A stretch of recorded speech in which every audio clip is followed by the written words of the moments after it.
Number 1. kuwa badan oo inay rabin ayaa kamid kuwa soo baxay waxa kamid ah Barack Obama ma ayaga rabi wuxuu ku soo baxay leey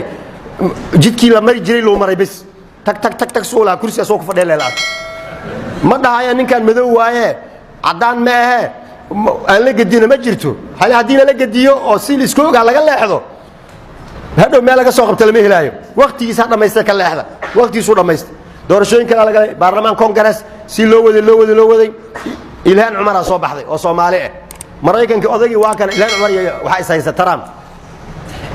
marka gabadheena haday Trump la dagaalayso horta bal meesha aan joogno ogaada gabar Soomaaliyeed iyo Trump ayaa facsiman oo way la dagaalaysaa asna warkiisu sheegtaa aydan warkeeda sheegataa marka dambana ardayda kala celiyo maal dhig Number 2. intii meesha ku dhimatay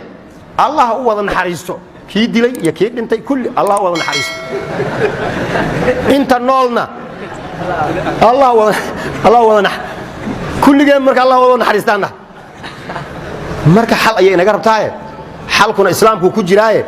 islaamkeena iyo diinteena intaan aamino makriga iyo shirqoolada laynoo maleegayo ee laynagu sameeynaayo ee danteena aynu ku jirin ee gaado ay sameeynayaan iyo inaan sidaan ka baxan aan diyaarka loo ahayna seen lagu haayo sidii looga bixi lahaa hadayna dad u kicinoon warseen ka yeelna laga tashanin saan baa lagu jiraa mar khayr Allah siiyo Number 3. ardayda jaamacadaha ka baxda Soomaaliya arag markay qalin jabinayaan jaamacad ay dhameeyaan dufcadan oo dhan meel waxay tagayaan sawirado dhan ay ku dhijinayaan dufcadan ayaa qalin jabinaysa xafladii qalin jabinta markaas xaflad ayaa la dhigayaa markaas Allah waan qalin jabinay jaamacad aan dhameynay waad mahadsantiin khayr Allah idin siiyo jaamacadaas kuwaas dhameeyay tirada badan meesha ku dhagan kuwa aan ka yarayn baan maalin walba intaan isku soo dhajino baan kor waxaan uga qoraynaa taasi Allah u naxariisto kun way qalin jabiyeen marka ilaa intee wadaynaa marka way qalin jabiyeen way wadeen taasi markii la iswareysay waxaan xagee ka imaadeena mal isweydiinay ma la dhahay war inteen xal u raadinaa cid isweydiinaysa male Number 4. beesha caalamka wax la yiraahdo oo mushkilada way fiirinayaan meesha ugu xun markay marayso ay dabka isku raacinayaan kana way u tagayaan hay kan way la shiraayaan kana way la shiraayaan waa sidii waxay naga dhigeen nina waxa la haween intuu qabay wax isku khilaafeen horta talo uu jecel yahay islaamaha markaas odaygu nin khatar waa wuxuu yiri intaad sii jeesataan midii aan dhabarka ka taabto ayaan jeclahay markaas ay sii jeesteen markaas intoodiiba dhabarka ka taabtay mid walba sii daysay anuu jecel yahay marka dhabarka istaabashay inta la iska daayo quraanka inoo sheego gaaladina ma jecelo inagu ba daba ordayna ma ogiye ilaahay wuxuu yiri ha antum ulaa'i wardad yahu idinkan ha antum ulaa'i idinkum ba tuhibbunahum jecel wala yuhibbunakum laakin ayagu idin ma jecel Number 5. ilaahay wixii aan sameyn jiray carafan soo istaagay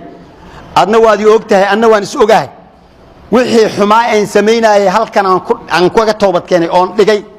ilaahu marxaati ka ahow wixii dadku ay ugu lahaayeen waan u celinayaa iafiyana waan dhahayaa dib dambana u geysan maayo kacbadaada agteedana ballan ku galay masaama soo dhaaya ma dharca intuu ku gasto halka uu ku joogo wuxuu leeyahay duro Facebook kala socdaa markii wax laga sheegay aan idin soo noqdo xaquba ka soo dhaaranaya maxaad noogu soo noqod naga rabtaa soo adigi toobad keenay ma aha yaani ka soo qabaystay ma dambiga waxay u ka dhigeen soo hadda midalan ajal marka dhageysanayso hawl yar inaad qabsato aad rabtid soo macala bows soo lama taabto dambigu bows u yar istaagsi bas bows loo dhaay bas inta maalmaha xajka la joogo bows u yahay markuu ka soo laabtana